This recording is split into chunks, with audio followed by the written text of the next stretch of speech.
Newhouse. It's sure nice to have you with us. Thank you. Oh, thank you for having me. Good to be with you too. I feel a little underdressed with all the suits and ties in the room. We're the East Coast crowd, you know. Oh, there you go. Except for Jim, he's the Florida crowd, I guess. I'm in Arizona. That's right. That's right. A true Westerner. Actually, I think we're ready. Yeah, I was going to say accusing a Westerner of being in Washington, D.C. are fighting words, Jim. I'd be careful. Jim, I started the webinar. All right, great. Well, thank you everybody for being with us. And I want to read a Ronald Reagan quote, which is one of my favorite and it's most apropos for today. Reagan said, "Profit, property, and freedom are inseparable. You can't have any one of them without the other two, profit, property, and freedom." So I think that'll guide our event today. Welcome again, and I'm Jim Edwards. I'm the Executive Director of Conservatives for Property Rights. We're a coalition of about a little over 20 groups, and we focus on property rights on whatever the form of the property. All property rights in whatever form are important. That's the bottom line with CPR, Conservatives for Property Rights. So that's our guiding star, and we're just thrilled to have a great panel today and a great leadoff batter or speaker rather. We're thrilled to have Congressman Dan Newhouse, who is the House Chairman of the Western Caucus, the Congressional Western Caucus. Congressman Newhouse represents the 4th District of Washington State, and he serves on the Appropriations Committee in addition to running the Congressional Western Caucus. So Congressman Newhouse, we welcome you and look forward to your kicking us off. Well, thank you very much, Jim. It's a pleasure to be with you. Good afternoon to everybody. Great to be with the coalition today. Appreciate the invitation. Just so you know, I'm joining you from my home in Sunnyside, Washington, right in the middle of my district. And just as an aside, it's we've been in session over the last 4 weeks. It's good to be in the real Washington, be back on the farm for more than just a quick weekend. That was much needed. And so, I've worked with some of your members over the years, but likely I'm new to many of you. And so if I could I just take a minute to introduce myself, let you know who I am and where I come from? Please. So I'm a 3rd generation farmer. In fact, now my son, I guess, technically is the 4th generation of our farm here in the Yakima Valley. And our primary crop is hops. So anybody that enjoys a cold frosty one this afternoon, thank you. You're helping our industry, but we also raise wine grapes as well as cherries and pears. And so not atypical for the Yakima Valley. A lot of, as you know, we raise a lot of fruit, a lot of row crops, vegetables, a lot of different things. I have previously served in the Washington State House of Representatives, and as well as I also served as the director, some states it's secretary, some it's commissioner of the Washington State Department of Agriculture. And let me just tell you, it kind of fits with today. One of the main reasons that I got involved in politics and public service is due to many of the regulatory burdens that are so often placed on farmers and small businesses. So I wanted to be involved in working to decrease the amount of red tape and remove really the crush of the regulatory burden those things have been a driving force or a priority of mine, not only in the State House, but also now in the federal U.S. House of Representatives.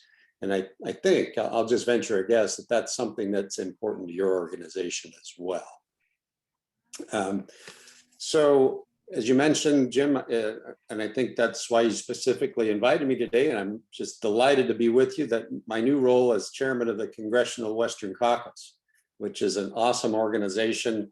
If you are not familiar with it, we have more than 60 members of the US House as my colleagues who are mostly from the West, but interestingly, not all of our membership hails from the Western United States. But we have members from Georgia, from Pennsylvania, South Carolina, Louisiana, all different places as well, but mostly representing rural districts, those folks who are familiar with working with a lot of federal agencies in dealing with land use and those kinds of things, and feel that pressure. So naturally, we focus on issues from public lands, agriculture, and we encourage multiple use on those things, and economic development in rural communities, energy, private property rights, and like I talked about, reforming burdensome regulatory, gosh, what would you call them, behemoths, such as the Endangered Species Act or the National Environmental Policy Act. And well, this isn't a political meeting, but let me just tell you, with the current administration, the Biden administration, and the fact that I'm a Republican and in the minority, we are in minority, both the House and the Senate. Let's just say our plate is full. We have a lot of challenges ahead of us. And so being in the Western Caucus is, I think, a key position right now. Well, let me share with you some of the my thoughts about specific priorities of the Western Caucus and give you a flavor for what we're working on. Over the past couple of months, we've seen from the administration, from President Biden, ever since the day he took office, a key focus of ours has been lifting the voices of those communities that are impacted by the many executive orders that the president has been instituting. For instance, placing a moratorium on the federal leasing for oil and gas rights and mineral rights, canceling the Keystone XL pipeline, which I'm sure you're familiar with, and other things like that. Many members of the administration have downplayed the breadth of these orders. They refer to them as temporary pauses, but I think we know the intent in the long term is to truly cause harm to these industries, frankly. And we've come to hear many of the from people that are affected directly of that serious harm that these actions are placing on rural communities, particularly in the West. We've been holding forums with local leaders throughout the Western states, representing school districts, local governments, the energy industry, for a few examples. And I got to tell you, these local voices have made it very clear just how devastated the state, the county, local budgets are going to be under these moratoriums. The future is grim if these continue. And that will impact the lives and the livelihoods of communities all over. And in my humble opinion, ladies and gentlemen, this is simply irresponsible and just a terrible intrusion by the federal government into state commerce and private industry. Another key issue that I think it will impact every congressional district in the country and should be, I think, absolutely something on the forefront of your coalition's concerns, and I trust that it is, that with this administration, is the potential for us to return to the dreaded waters of the United States rule. As you remember, under Obama, the WOTUS rule was a dangerous and overreaching regulation that really would have placed our rural communities in real jeopardy and left us with significant uncertainty. As a farmer myself, I know firsthand the profound impact that rule was going to have on our nation's farmers and ranchers. And that's why so many of my colleagues in Congress, including those on the other side of the aisle, interestingly, supported the Trump administration's much clearer rewrite of the Navigable Waters Protection Rule. We're hearing concerns that the Biden administration is going to rewrite the rule once again to go back to into the direction of WOTUS, the waters of the United States. We see this as simply unacceptable, and I can tell you is going to be a key focus of the caucus's work to help educate the administration why the Navigable Waters Rule is both good for farmers, it's good for the communities, and it's good for our environment and conservation efforts, just as the 10th Circuit ruled last week, turning down the state of Colorado's challenge to the rule. But we need, honestly, we need help from people like you to ensure that we are all pushing back on any action that tries to drag us back to those dark days of WOTUS. Lastly, another key focus of the caucus is something else that I think that I'm sure you're aware of and are concerned with, and that's the concern with this effort called the 30 by 30 plan, which to me is very nebulous, and a lot of questions are associated with that. But in week one, President of his administration, President Biden signed an order saying we will conserve 30% of our lands by the year 2030. And that, you know, it all sounds great on its face. It's certainly a nice tagline. It fits on a bumper sticker really easily, 30 by 30. But what does it really mean? What does it actually mean? What does the administration consider conserved? What's the definition of conserved lands, and how are they going to implement this plan? We have real concerns on how this will impact our working lands. And my fear is that someone like Secretary Haaland, who was just confirmed by the Senate, and someone that I've served with in Congress and know, just might literally think that this means we're going to lock up 30% of our lands and make it all wilderness. And as you know, wilderness is the most restrictive land use policy designation out there.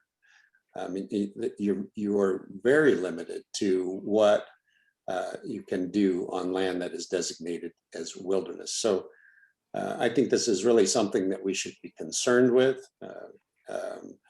And not only are we worried about further public lands being gobbled up by the federal government, but in the faces of this proposal, but we also have serious concerns about our private lands as well, our agricultural lands and our farms, et cetera. What we really just don't know and haven't received yet is a single concrete detail as to the specifics of this proposal. So this is a key issue for us in the Western Caucus, and we've been working on this for the last few weeks. We will continue to work on this, focus on this issue until we get some answers. And like I said, with that, we've got our work cut out for us for sure.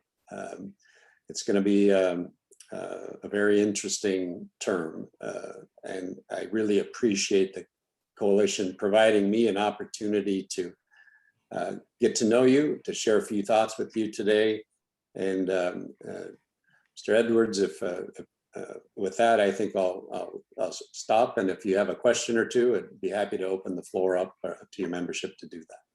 But Thank you very much, Congressman. We have, as a coalition, worked closely with the Western Caucus, been very supportive of getting the rewrite of WOTUS and to open up the opportunities for taking advantage of practical use of our public lands, both commercially and otherwise.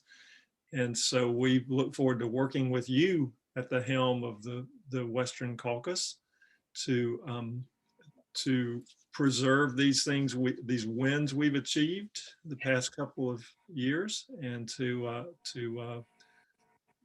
block some of the bad ideas that are forthcoming.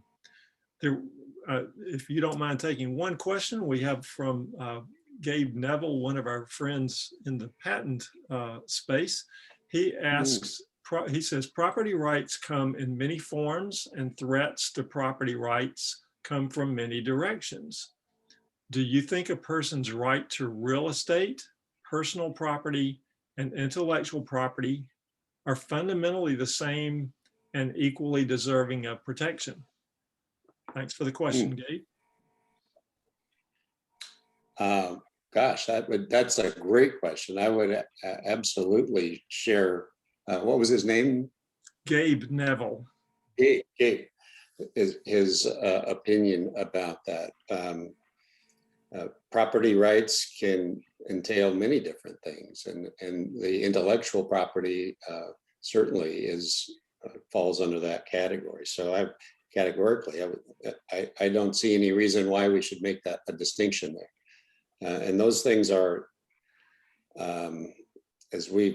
some of the points that I brought up in my earlier comments are certainly under attack in this administration, who I guess has certainly a different perspective on what the future should look like. We stand for many different things that I think rural America has been built on, and the ability to utilize those resources that God has given us in a responsible way is certainly a part of that. Deviating a little bit from the question there, so I apologize for that. But I think that the ability to utilize those things that are owned and provide us the opportunities to improve not only our own lot in life, but our community's lot in life, and raise the standard of living for our country. I think untying the hands of people throughout the country is something that the federal government should absolutely be focused on, instead of pushing down and limiting our ability to exercise our ability to be as successful as possible. So I would agree with the statement that Gabe provided for us, and that kind of expands our horizon a bit in how we will look at things.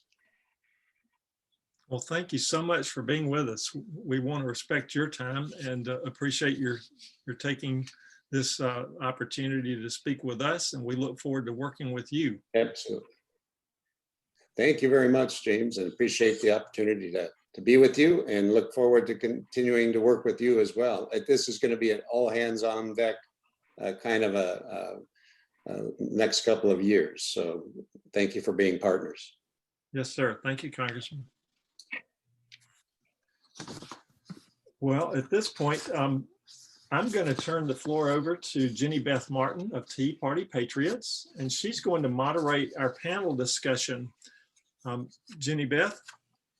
Thank you so much, Jim. So we're going to have a panel discussion, and we are going to talk about several different issues and how they relate to property rights. The issues will be the death tax, antitrust and rule of law, eminent domain and regulatory takings, public lands use, and then intellectual property and industrial competitiveness. First, we're going to get started with Jim Martin, who is with 60 Plus, and we're going to be talking about the death tax with him.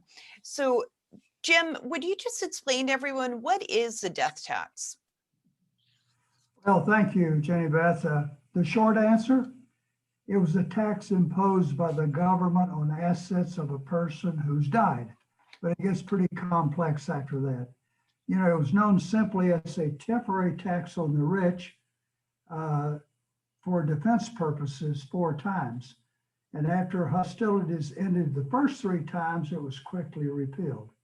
However, after the end of World War I, Congress conveniently failed to repeal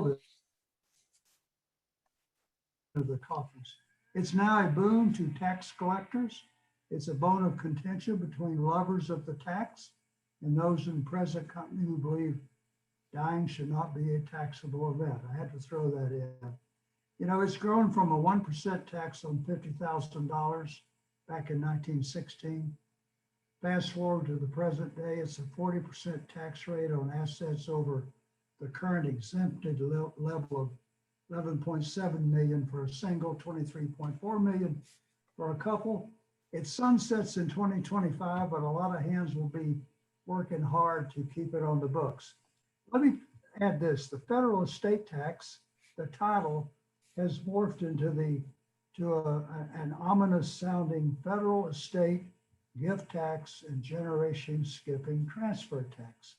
It took a lot of financial donations by the insurance industry, lawyers and lobbyists, all working overtime to add volumes to the already complicated tax code.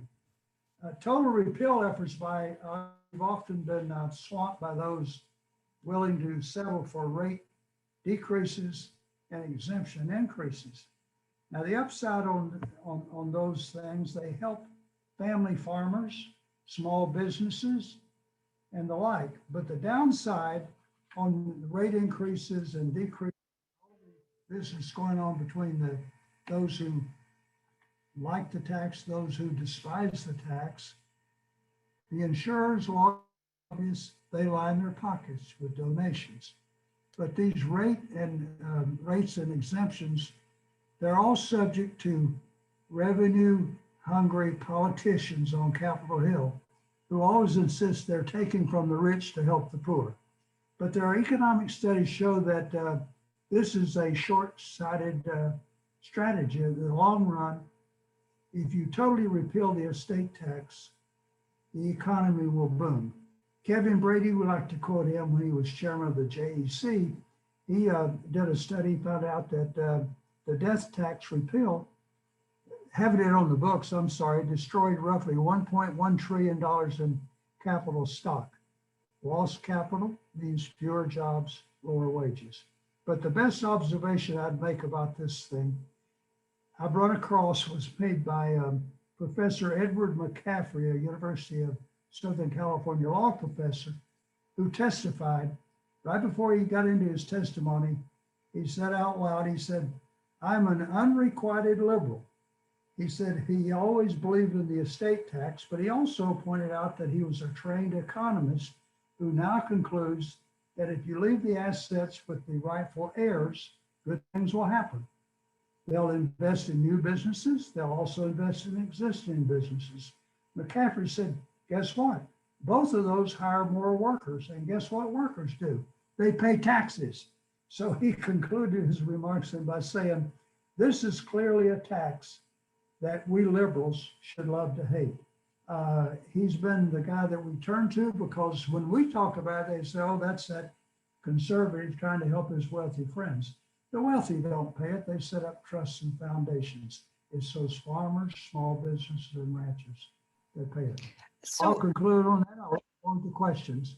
yeah, I have another question for you, Jim. How do you think that death taxes relate to property taxes? And really, what are the consequences to somebody's property rights if they're denied these rights? Essentially, if they're denied the rights after they die, which is kind of what's happening here with the death tax. Yeah. Well, quite simply, plain and simple, this tax is a direct assault on your hard-earned assets and on your right to transfer your property upon death. You know, you have to have an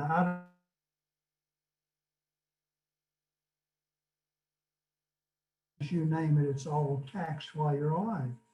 And then the estate tax hits you again upon passing. So it's a tax on property. I call it, quite frankly, legal theft by Congress. That's great. Thank you so much, Jim. Okay, now we are going to go to Ashley Baker, and she's going to talk about antitrust and the rule of law. And Ashley, to kick it off, would you explain what is antitrust and what does it mean when we talk about the rule of law? Thank you, Jenny Beth. So kind of to zoom out to, very basic 30,000 foot sort of level, antitrust refers to the regulation of the concentration of economic power, particularly with regard to trusts and monopolies. And our competition laws prohibit specific means of anti-competitive conduct or exclusionary behavior that harm the consumer by harm to the competitive process and not to the competitor, which is one really important aspect of our antitrust laws, is that they are consumer oriented, and then they were established mostly through the text of the Sherman Act and the Clayton Act and the FTC Act. And the Sherman Act, as the court has determined over time, essentially permits the court to develop a sort of common law around antitrust.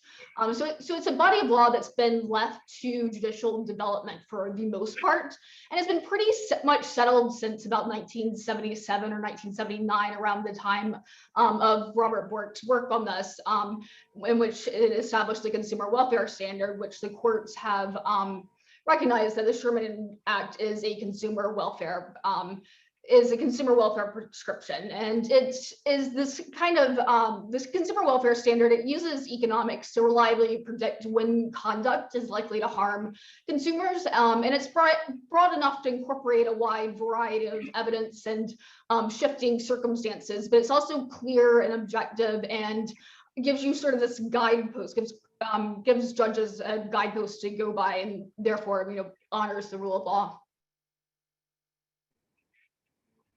Okay, so how does this relate to property rights? How does antitrust law and the rule of law relate to property rights?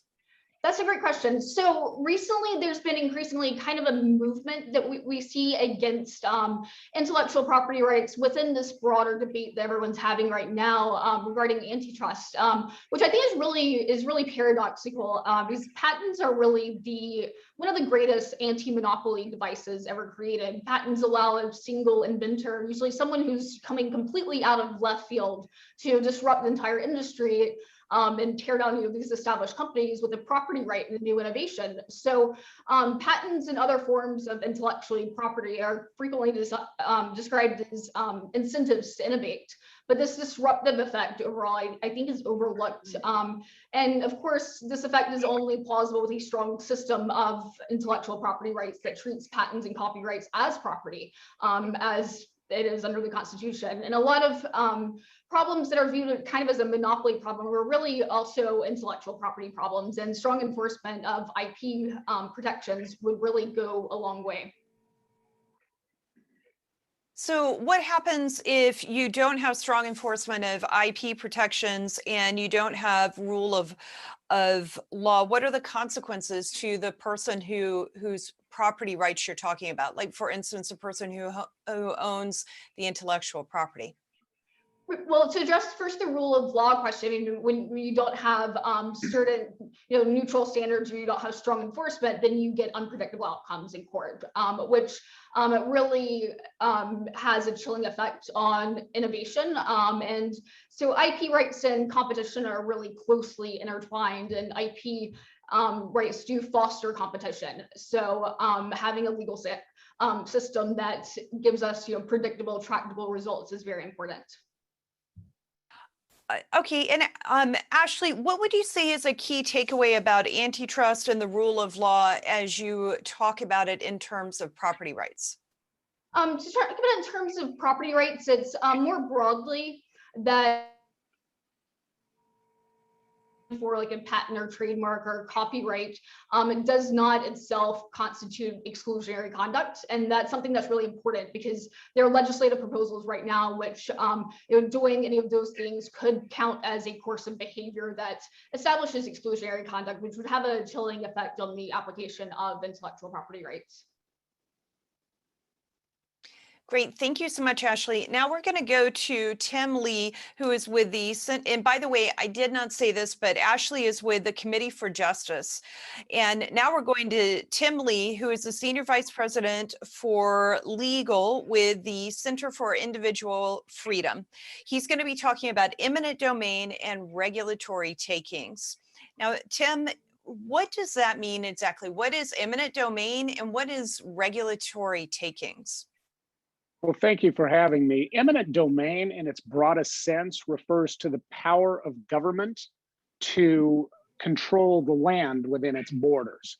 And so, for instance, in creating a highway or a military base or something of that sort, regulatory taking refers to the effective confiscation of property by regulating something like land in such a way that it has no benefit to the owner anymore.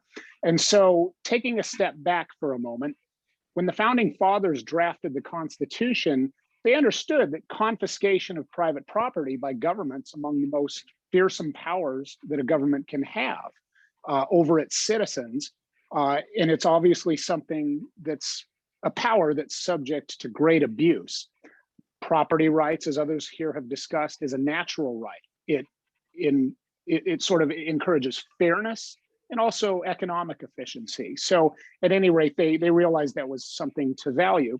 On the other hand, the founding fathers also did recognize that there are circumstances where the government needs to appropriate personal property, or private property. So for instance, if you're building a military base, you're in wartime, if you're laying down power lines, things of that sort, highways, as we mentioned a moment ago, those are circumstances where private property sometimes does need to be governed through eminent domain by the government. So what the founding fathers did is they tried to find a balance. They allowed takings through eminent domain, but the Fifth Amendment says that private property shall not be taken for public use without just compensation. So if government takes it, they have to pay for it.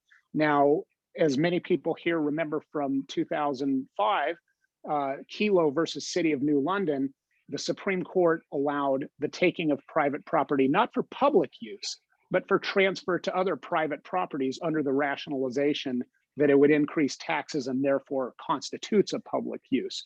Obviously, that created a lot of change at the state and federal levels regarding limiting eminent domain powers. But that's what it is. And that's obviously a fearsome power of government. And that's why it's regulated and limited by the Fifth Amendment. Okay, now what happens, what are the consequences if eminent domain is exercised? What are the consequences to someone's property rights, and how do we balance the government's rights and property rights? How does that work exactly? Most simply, it can deprive you of your property. If government takes your property and puts something on it, you're no longer allowed to do that. And so what you get here, oddly, is a strange paradox in takings law. If the government puts even the smallest physical presence on your property, whether it's a cable box or something like that, which has a very minute impact, they have to compensate for it. But if the government regulates your land, whether it's a navigable waterway or anything of that sort, in such a way that it almost deprives you of the value of your property, saying, for instance, you can't conduct a certain type of business on your property, and there's no other reason you would even have that property, they're regulating you out of business. The paradox here is that has to essentially deprive you of all value of your land before you have a right to just compensation by the government. So it creates this strange paradox that a physical taking, even a very minute one, must be compensated under the Fifth Amendment. But a regulatory taking can almost wipe you out before the government has to pay you anything at all. So that's something that hopefully the Supreme Court can rectify in the future, because regulatory takings are subject to just as much abuse as physical takings. And is anything like that before the Supreme Court in this session, or is it just something that needs at some point to happen? Funny you asked that, as a former labor lawyer. And as a matter of fact, Jim Martin brought up Professor McCaffrey. I actually have my handy USC trash can here. I went to USC Law School, so it was nice to have him mention it. Yes, before the Supreme Court right now is a case in California where labor unions came onto a private farm and for hours a day and constantly were disrupting work by trying to unionize. And so there's a California law that allows union organizers 3 hours, 120 days a year to come onto physical property like that. You can imagine how disruptive that is. So right now, before the Supreme Court, there's the question of whether that constitutes a regulatory taking or a taking under the Fifth Amendment, which I think most of us can agree is. If you have this land and the government's telling you you have to allow people on it that can disrupt the very point of your land and business, that constitutes a taking. So we're keeping our fingers crossed that the Supreme Court will rule in the correct way, but it does fall under this subject. Okay, and so we'll have to make sure we keep an eye out for that. Now, what would you say is the key takeaway about eminent domain and regulatory takings and property rights? Well, in addition to making sure that we continue to get great judges and justices on the Supreme Court to make the right decisions in those cases, this needs to be fought hard at the state and local levels as well as at the federal level. Because right now, I think there are a lot of ways. In the Keynote case, for instance, what the government did there was confiscate private property to give to another private entity for tax purposes to try to increase tax revenues. You can imagine scenarios in the future where government is going to say, well, we're going to take this private property and give it to some other private entity, what maybe it's a solar farm because of climate change, or some other very far left rationalization. These things are going to need to be fought, not only at the judicial level, which we've already talked about, but at the legislative and executive levels as well, fighting executive orders, fighting legislation at the state, local, and federal levels. So that's the real takeaway here is we've got to keep fighting. As offended as you might have been by the Keynote decision about 15 years ago, got to stay offended and keep fighting on this one. Great. Thank you very much for that, Tim. Now we're going to go to George Landrith, who is the president of Frontiers for Freedom, and he's going to be talking about public lands use. So, George, let's just kick it off by you explaining what exactly is public lands use. Sure. First of all, just some basic data will help us kind of define the issue. But the federal government owns roughly 460 million acres of land in the United States, which is roughly 1/3 of the land mass that the government owns and controls. And of course, the vast majority of that, in fact, almost all of that is out west. For example, less than 0.5% of the state of Connecticut is federally owned, whereas 80% of Nevada is federal land. And most of the Western states, it's over 50%. So as a result, you can see the problem this would create. In fact, Malcolm Wallop, the founder of Frontiers of Freedom, was a Wyoming rancher, and he won his first U.S. Senate seat years ago, at least in part because of his leadership in what was called the Sagebrush Rebellion, which was promoting property rights in response to the federal government's control of so much land out west.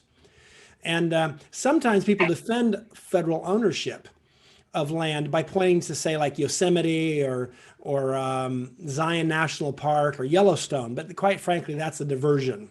There are 419 national parks, and they make up less than 1/8 of the federal land that's controlled, that they own and control.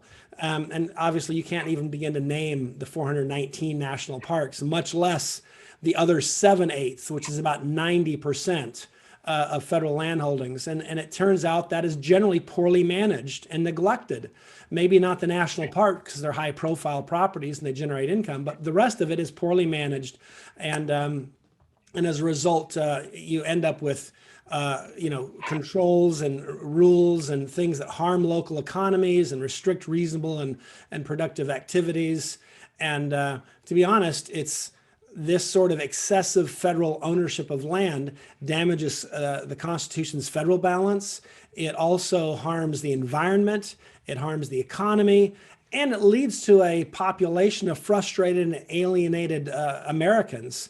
A lot of them who are just hardworking, tax-paying Americans have become pawns because their absentee federal land overseers treat them like they're serfs, not citizens. So how do you balance and explain how public land use relates to property rights? One of the things you just talked about was that it harms local economies. Yeah. Can you go into that a little bit? And how does that much public land affect the people who have private property in those states? Sure. I'll just give you a quick example, just personal to me. I live in Virginia. My yard butts up to some public land, which is a buffer zone between me and a government-run school that's close by. It's comprised of woods and trees, and it's about 100 feet in depth or width. The government does nothing to maintain it. If there's a diseased tree or a storm-damaged tree that might fall on my house or my cars, that's my job. If there's invasive species like poison ivy that is invading my yard from that property, I've got to go on that property and deal with it myself. They don't even keep their storm drain operable. So periodically, the parking lot floods into my yard and creates a river in my backyard. And of course, the trash that blows in from the school parking lot is caught in the woods undergrowth. It's never cleaned up except for by me. So one of the problems you have is when you have a neighbor that's a government entity, they're the worst neighbor you could possibly have because they don't maintain their property well. And so you end up with all the financial responsibilities and burdens of owning the property, but none of the actual benefits. And that's part of the other thing. But imagine if 1/2 of all the land that's near you is owned and poorly managed by this absentee landlord that doesn't do things well. And then in some cases, they regulate the land. So it just creates this real problem. And that's why out west, this is a huge issue because it's just, it's a problem that exists, and they dictate. It's also, it harms our constitutional balance because the federal government has real limits on what it can do in, with federalism on a state and local basis, but not if it owns the land. So this is a backdoor way of negating federalism. And so out west, federalism is a pretty cool idea in textbooks, but in real practice, not so much because they own so much land. So, and of course, then it impacts the environment. I can give you a quick story. Senator Wallop took me up in a helicopter to inspect his ranch once. And we got up there and he says, "Hey, George, can you tell me which of my neighbors is the federal government?" And inside I'm going, huh? So I just glance around and what I see is these well-tended, beautiful ranches and fields planted with wheat and hay and beautiful pastures. And then as I make the full circle, I spot a tract of land that's visibly ugly, poorly maintained, rutted with all kinds of very obvious, even from way up high, erosion problems. I guess that's what it was because it was the one thing that didn't look like the others. And of course he said, "Yeah, you're right." And he said he spent almost no time or money on his ranch trying to protect his pastures and fields that were near privately owned neighbors. But the one field that he had that was near the federally owned property was where almost all of the invasive weeds and other species and flooding and erosion and other problems came. And he said that's where most of it was. And he says that's what it's like to have a federal government as your neighbor. They're a horrible neighbor to have. And so you really want to limit how much land they can own. Sure, they can own, Yosemite and Yellowstone and Zion and so forth. But we don't need to have them own 80% of a given state or 50% as it turns out in most of the Western states. It's really a problem. And it harms the economy because they impose all these kind of crazy rules that are one size fits all. And the truth is you could have, if local control would provide for a cleaner, better environment and more economic activity. So it's a win-win. But when you have a federal bureaucrat making these decisions, what you end up with is neither. Okay, so two quick questions. The first one is, what would you recommend people do to help engage on this? Well, I think, it's one of the problems is often seen as a Western issue. So you have lots of Americans who say it's not my problem. And I understand that could be a way you see it, but like if you're out west, one of your problems is the people of Boston and New York City get to dictate what the land use policies will be in your town. But you'll notice that the people in rural Wyoming, for example, don't have the same power to dictate land use issues in downtown Boston. So there's a certain kind of almost like East Coast imperialism about this. So I think conservatives have to not just ask, is my personal ox being gored? They've got to understand and become full service conservatives that recognize that a Washington centric or a federal centric approach is very damaging. It violates basic tenets of fairness. It stifles creative solutions and imposes one size fits all solutions. So I think we have to kind of rise above, is this, if you're a conservative in, say, the East Coast, you're going to have to recognize and have a little more in common with your friends out West. Okay, and what would you say is a key takeaway you want us to have regarding public land use and property rights? I would argue that property rights is pro-environment and pro-economic growth. And we're often taught that it's one or the other. And in fact, that's not the case. I'll give you an example. The buffalo a century ago was near extinction. Today it has recovered, and that recovery is due entirely to innovative and market-driven solutions on state-owned property and private property. To be blunt, federal lands had virtually nothing to do with it. In fact, in some cases, it was unhelpful. And then I think also just getting to, I think the point that Gabe Newville made was this concept of property rights are property rights are property rights. And at one time, Senator Wallop said this to me, and I think it makes perfect sense because we have to understand this is a man who rose to a prominent position in the US government because of his rancher property rights orientation. But he said to me one day, as important as property rights are when they're land-based property rights, intellectual property rights are every bit as important. He said, maybe even more so. And partly because they're harder to defend and they're easier to infringe upon. And he pointed out that, he says, if someone tries to steal a portion of my ranch and build a cabin on it, I'll be able to spot it right away. And the law provides a very easy mechanism for me to force them off my land and to protect my interest. But in the intellectual property world, those who steal IP can often do it without being detected. And it's not like 1,000 people could show up on Senator Wallop's ranch and start building cabins. It's not really even practical. But 1,000 people can steal your IP, your intellectual property. So his point was, and I think well taken from a person who grew up, as it were, in the land property rights orientation, that intellectual property rights are an important part and we've got to be careful of them. So I would argue that we have to take a holistic approach. Don't get stuck in this question of, oh, I don't live near that. It's not my problem. Same thing with intellectual property rights. If you're not an inventor or a content creator, don't act like it doesn't matter to you. It does. Property rights matters to us all.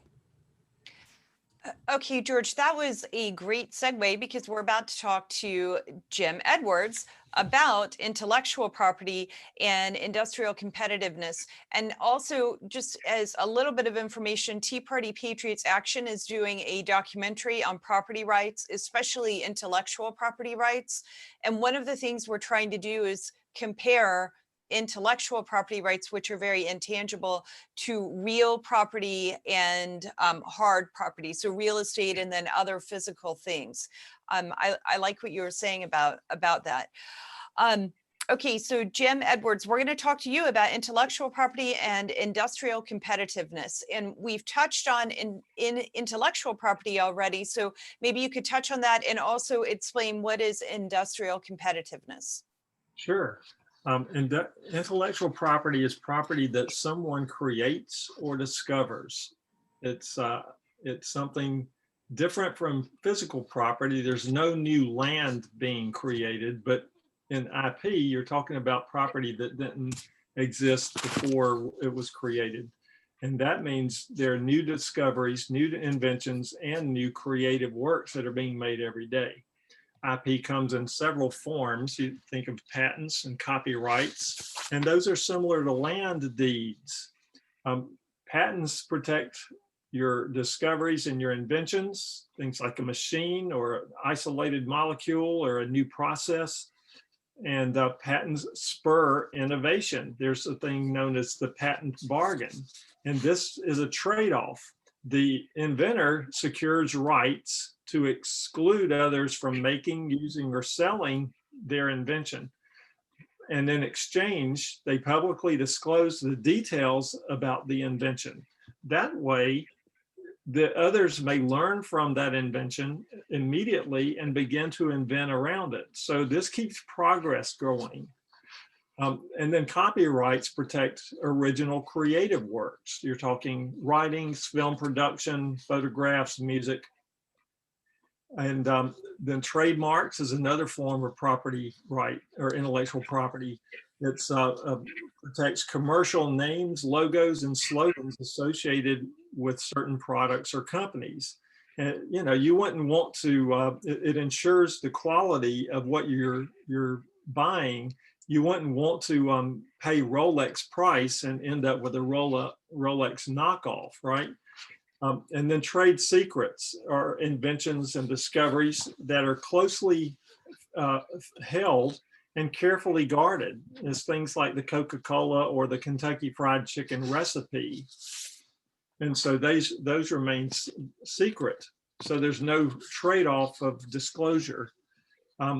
In industrial competitiveness is if you think of patents or copyrights, individual inventions and creations as the building blocks, industrial competitiveness is the wall or structure that they create all together. They build with each other and upon each other to advance an industrial base, and thereby creating things that have high value.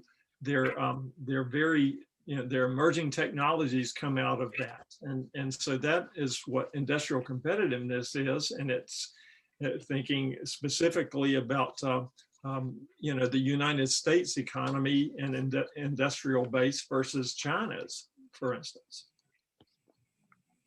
So how do these things, intellectual property and industrial competitiveness, tie in with property rights? Well, most of the time when we acquire property, we're trading our money for something. But with IP, we're talking about securing property rights to newly created property. Our inventions and creations are the fruits of our intellectual labor, just like your fruit of the labor in your job is your paycheck. With IP, America has democratized our IP system. It's premised on fairness and objectivity. The independent inventor in the garage can get a patent on the merits by inventing something new and useful. And so does the large company get a patent on the merits, even though they've got hundreds of engineers or scientists that work. It's the same basic democratized system, protects both. IP secures exclusive rights and therefore is a valuable asset. So that serves as the foundation for entrepreneurship, commercialization, collaboration, and developing new markets and industries. The IP facilitates developing innovative products and bringing them to market. And so it attracts investment, it fosters collaboration, it makes licensing IP possible, and it is the basis for funding research and development. It's a circle of a beneficial circle. There'd be no wireless service or cell phones without the patents that enable those inventions. And that means funding for progress, the years-long, highly uncertain R&D. There'd be no COVID vaccines without IP. So in short, IP promotes the progress of science and useful arts for society by securing an individual's exclusive property rights for a limited time. Okay, so you just said that there'd be no vaccines, there'd be no wireless internet, if there were no intellectual property rights. How would denying those intellectual property rights, how does denying those harm people and harm the property owners? Well, sadly, we know from experience, because IP rights are denied to IP owners all the time. The blame lies with courts, Congress, and administrative agencies. And the predatory IP infringers take full advantage of this situation. I'll give you some examples. The Constitution says that IP protects exclusivity. But these days, you're unlikely to be able to get an injunction to stop patent infringers. The predators continue to make and sell your knockoffs of your invention and collect ill-gotten gains. At best, maybe they'll end up paying below market royalties, but what courts have done is turned an exclusive right into a compulsory licensing clause. Another example is patent eligibility. Patent eligibility law is pretty broad in the statute, but the activist judges have narrowed what is patentable. You have these judicially created exceptions that exclude things that formerly were patentable. This includes cutting edge medical diagnostic tests and computer implemented inventions. In Congress, let's lay some blame there. It created the Patent Trial and Appeal Board, PTAB as it's known. PTAB denies patent owners trials in Article 3 courts, which is the forum the Constitution provides for property issues. PTAB operates with biased rules, slack standards, and lacks due process.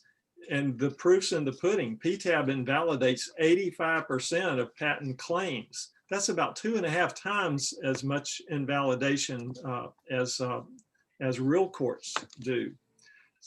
And the list of schemes to deny IP rights is not a short list. You've got on the table things like international reference pricing. There's a ploy at the World Trade Organization to force waiver of IP protections for COVID-related inventions. And there's abuse of antitrust to punish the exercise of IP exclusivity. But that's the whole point of IP, is the right to exclude others. So the threats to IP rights constantly menace. Okay, so last thing, what would be the key takeaway that you would want people to have related to property rights, intellectual property, and industrial competitiveness? Well, the founders gave us an intellectual property system that made possible America's unrivaled innovation ecosystem.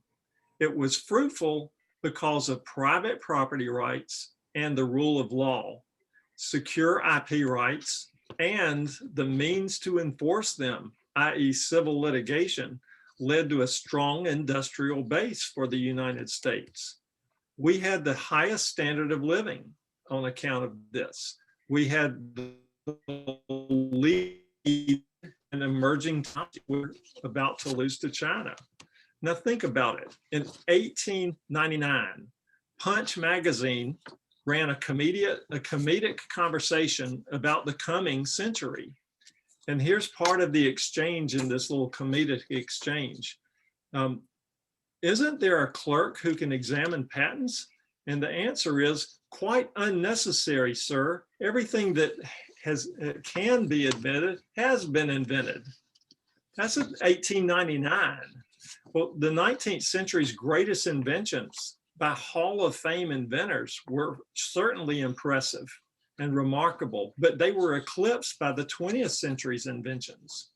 So property rights-based IP has served us very well for 2 centuries. That's been weakened. And so I suggest we restore the model that worked phenomenally.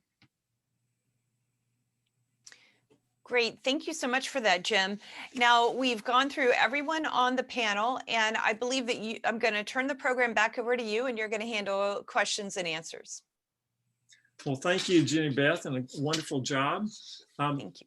If anyone in our audience would like to ask a question, please do so in the chat. And if you can direct it to one of our panelists, that would facilitate getting you the response from somebody you're looking for. And we'll devote a few minutes to this before we close out.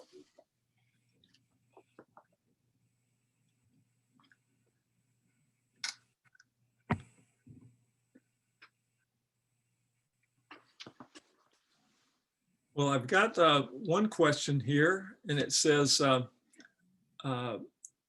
is it true that the only time the word right appears in the Constitution is for patents and copyrights?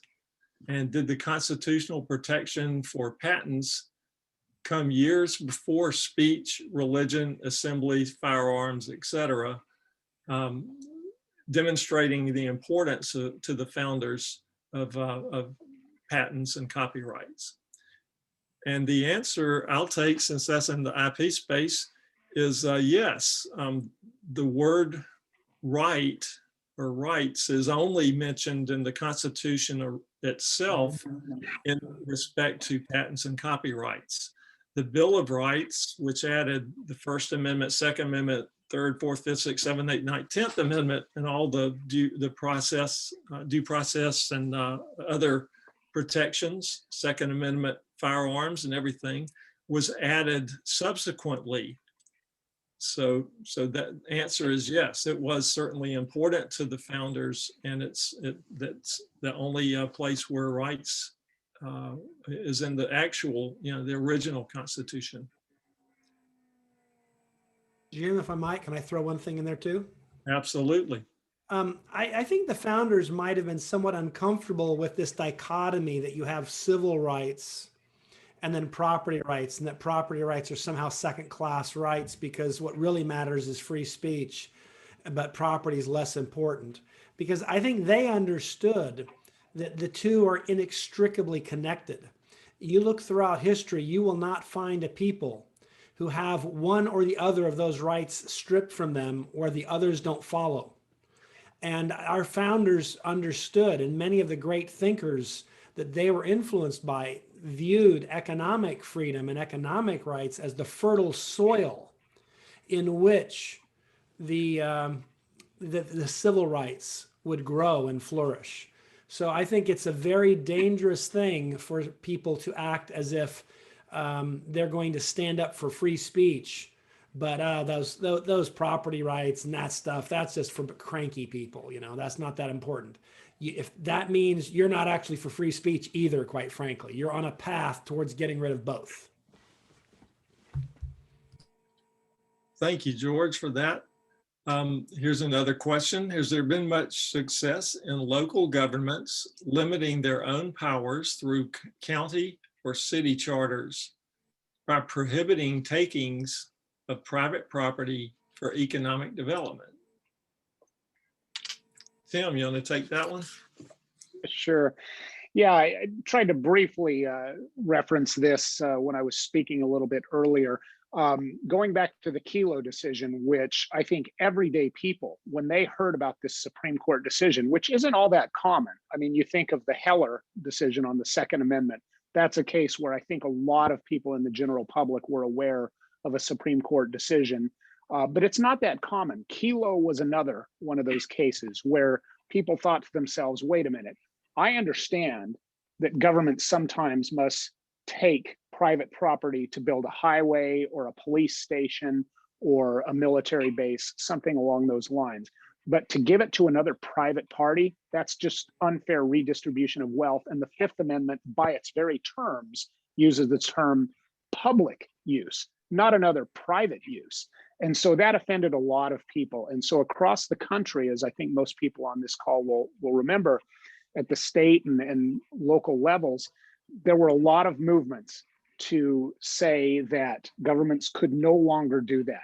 That even if the Supreme Court was willing to say that the Fifth Amendment allowed that, state legislatures and city councils would prohibit their own cities from doing that. Unfortunately, you can understand the weakness of that approach.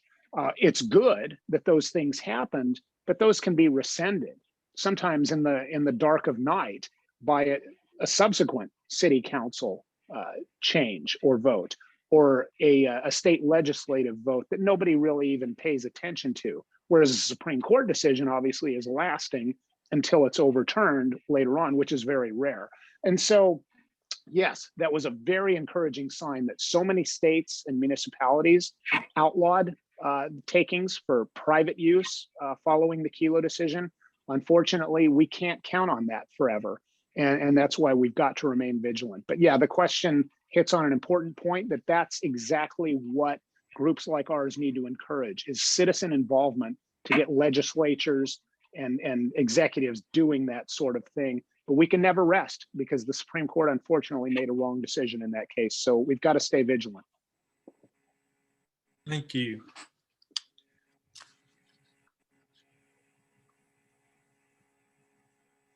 Well, here's a question.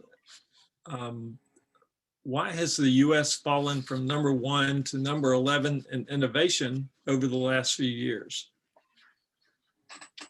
Anybody want to take that one?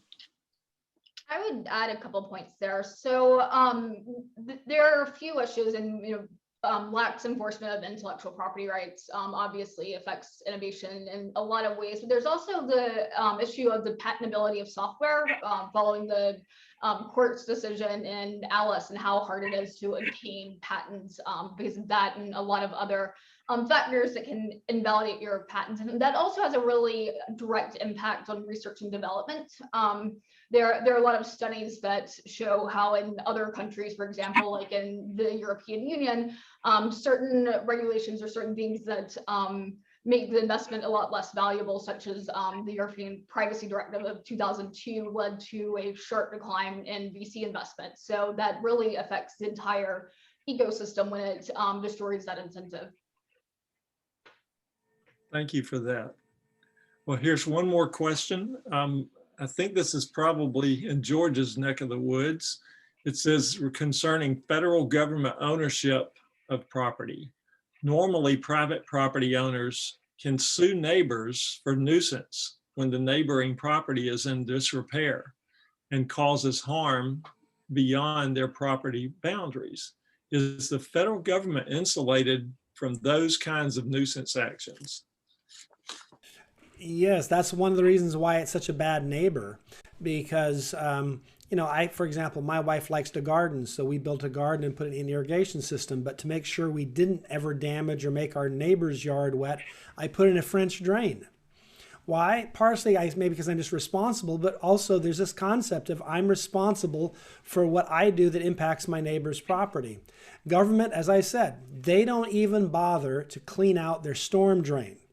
So certain times of the year, I can have water up to my knees running through like a whitewater, theme park because the government doesn't maintain its property. That's just kind of, and there's nothing I can do about it except call them up and complain. And then maybe they'll come out and clean it out. But there's no other recourse. And fortunately, it doesn't ever enter my house because of the topography. But if it did, I could be really angry about that, but they wouldn't care. That'd be my problem. That's the price you pay for having government as a neighbor. It's a horrible, irresponsible neighbor. Imagine the most kind of ill-tempered child that throws tantrums and misbehaves. On a good day, the government's not that reasonable.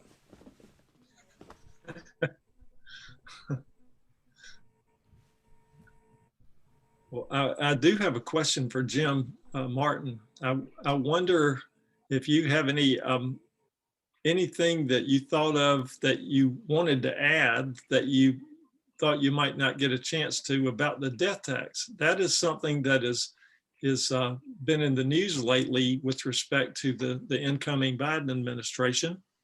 And is there anything going on there?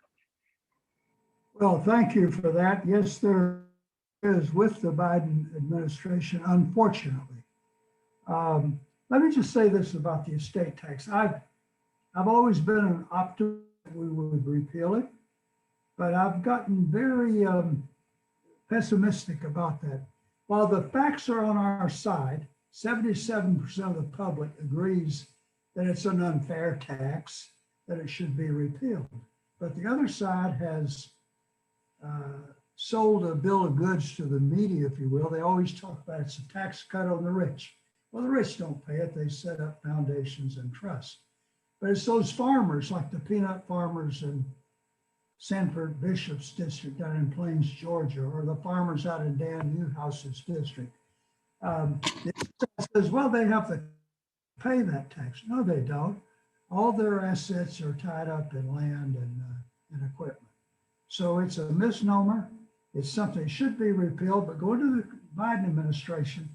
While we've gotten that exemption up there into the millions of dollars, he's already said before it's sunsetted in 2025, he wants to cut it way back to $1 million or $3 million, which it was under Obama, and raise the rate back up to 55%. Why?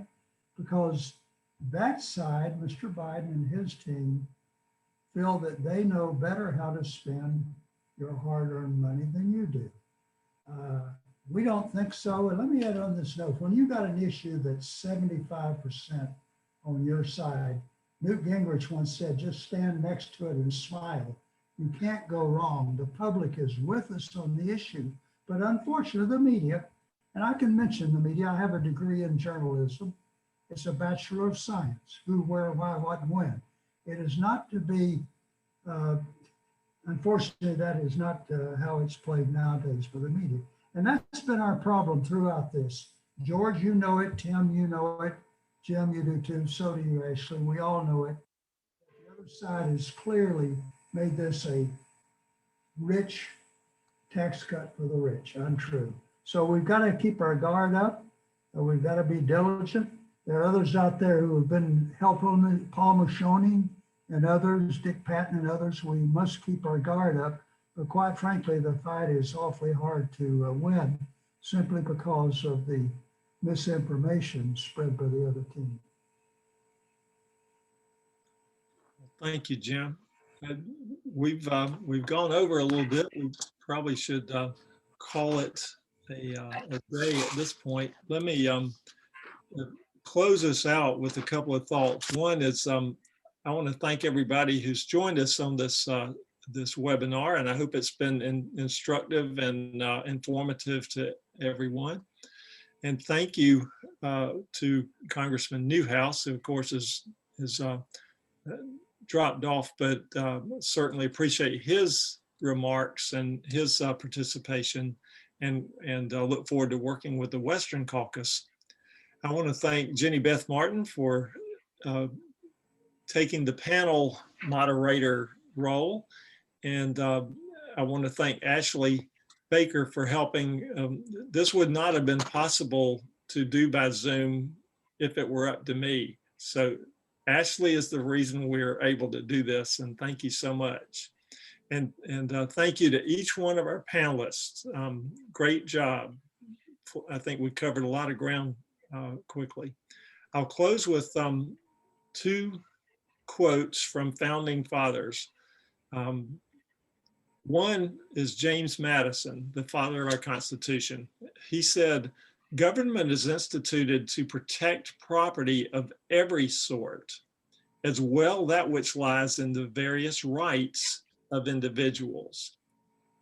And then John Adams said, "The moment the idea is admitted into society that property is not as sacred as the laws of God, and that there is there's not a force of law and public justice to protect it, anarchy and tyranny commence." Watchwords for the future, the near future. Thank you, everybody. Have a good day. I would add a quote from Karl Marx, the Communist Manifesto. That's what we're up against. The third tenet, abolition of all right of inheritance. 6 little words. That's what we're facing that day. Thank you.